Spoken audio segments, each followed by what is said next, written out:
កាទៅនេះបាទលើកបញ្ជូនឲ្យធីសវ៉ែនគ្រប់បាល់បន្ត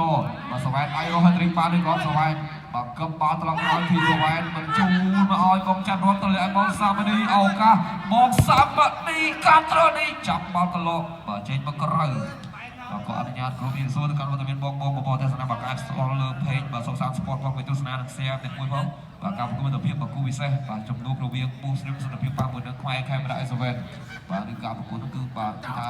បើសុខភាពឈុតថ្មីទាំងអស់តែម្ដងខ្មែរខេមរៈអេសវ៉ែនគឺឈុតក្រហមបាទហើយពូស្រីសុខភាពគឺឈុតបបផ្ទៃនេះលើកពីអ្នកចាំទីដល់ហើយបាទធ្លាក់ដល់អ្នកចាំទីបាទដល់លើ1-1បាទលើកបងភ័ក្រហើយបងភ័ក្រក៏ធ្វើការបញ្ជូនឲ្យបងចូលបើលើកមកស្លាប់ជួយបើលុបយកបាល់មកវិញចេញពីបងសានបញ្ជូនឲ្យបងបាទអាយ៉ាបងវិស្ណុបាទទៅរួចមិនរួចបងវិស្ណុទៅមករួចបាទលុបយកពីបងច័ន្ទរតតែបាល់ពីបងនៃមកបងច័ន្ទរតក៏វាយបញ្ជូនស្អាតដែរបងច័ន្ទរតដាច់បាល់ទៅបាត់បាទបងប្រុសសុគ្រីសវ៉ាន់បញ្ជូនមកក្រោយមកការប្រព័ន្ធការពារបាទទៅលើខ្លីមួយ